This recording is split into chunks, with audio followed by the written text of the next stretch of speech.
$100,000 cannot buy a parking space in some of the world's wealthiest districts, but move the same money across a border and it can become a city apartment, a coastal condominium, a family home, or several income-producing units. The budget does not change. The walls, the space, and the entire meaning of ownership do. Today, we are mapping what $100,000 can still buy in global real estate. $100,000 is a revealing real estate budget. It represents years of disciplined savings and often constitutes the entire starting capital for a first-time buyer. In the world's most expensive cities, this sum often fails to cover a meaningful deposit. In lower-cost markets, that same capital can purchase a property outright, removing the need for a mortgage entirely. This gap in purchasing power is immense, but a lower price point rarely correlates with a better investment. Inexpensive property often conceals variables that can quickly erode a buyer's capital. A $100,000 purchase price is only the entry point. Ownership requires additional capital for closing costs, property taxes, legal fees, structural renovations, and ongoing service charges. This comparison maps the standard properties a $100,000 budget controls globally, exposing the physical conditions and hidden risks that exist beneath the headline price. Detroit remains a prominent example of a high-space market in the United States. In specific neighborhoods, $100,000 secures a detached house, often featuring multiple bedrooms, a private garden, and a basement. The physical trap in Detroit is the extreme variance in condition. Many homes require immediate, costly repairs to roofing, plumbing, or electrical systems. When high property taxes and insurance are added, the low entry price can become a significant long-term burden. Cleveland offers similar detached square footage, but highlights the divide between properties ready for immediate occupancy and those requiring total overhauls. This market demonstrates the gap between purchase affordability and ownership affordability. While the acquisition cost is low, maintaining and heating an older structure requires a continuous stream of capital. Cairo represents the extreme end of interior scale for this budget. $100,000 can buy a multi-bedroom family apartment in established districts or in the city's rapidly developing satellite hubs. Cairo's risks are primarily administrative. Secure ownership depends on rigorous legal verification of title documentation, utility registration, and the official completion status of the building.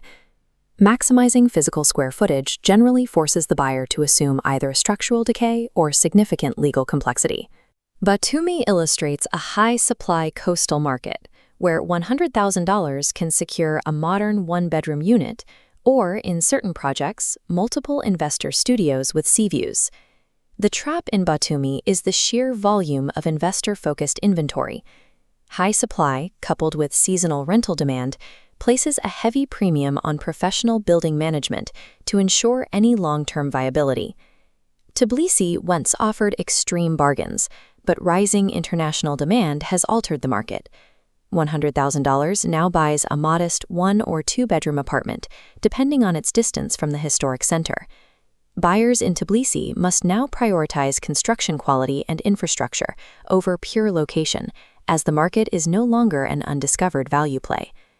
Kuala Lumpur provides modern, high-amenity living for a fraction of the cost found in other global capitals.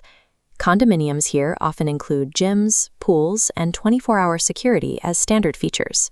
Malaysia's legal landscape includes minimum purchase thresholds for foreigners that vary by state. Many properties priced at $100,000 are legally inaccessible to international buyers. In Bangkok, the budget forces a choice between a compact studio near central mass transit or a larger, older unit in the outer districts. While foreign ownership of condominiums is permitted, buyers must manage strict ownership quotas, sinking fund contributions, and the prohibition of direct land ownership. Accessing modern amenities and Central Asian locations requires navigating complex eligibility laws and managing the risks of market oversupply. In Medellín, $100,000 secures a compact apartment, provided the buyer avoids the most popular international districts, where prices have detached from local reality. Heavy international demand has driven up costs relative to local incomes, meaning the physical space provided for this budget has steadily decreased. Istanbul's prime coastal areas are far beyond this budget. $100,000 is now concentrated in the outer districts or in older, smaller apartments closer to the center.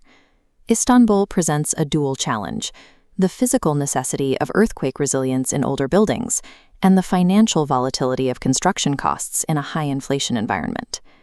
Buenos Aires currently offers some of the highest urban apartment value in this comparison, providing genuine architectural character and central locations for $100,000. The trade-off is extreme macroeconomic risk. While properties are priced in US dollars, the ownership environment is constantly affected by national economic instability and complex transaction rules. Investing in culturally rich hubs like these requires accepting that the asset's value is permanently tethered to a volatile national economy. This data matrix synthesizes our 10 global markets across the critical metrics of space, location, and legal certainty. Detroit, Cleveland, and Cairo dominate the space rankings, though they carry the highest risks regarding structural renovation and legal documentation. Buenos Aires, Batumi, Bangkok, and Kuala Lumpur offer the strongest lifestyle appeal, yet their value is constrained by foreign ownership limits and economic volatility. $100,000 buys physical property in many parts of the world, but it does not guarantee market liquidity or legal safety. The cheapest listing rarely represents the best value. Real value emerges only when price, location, and ownership rules align. The location of your capital determines its true value.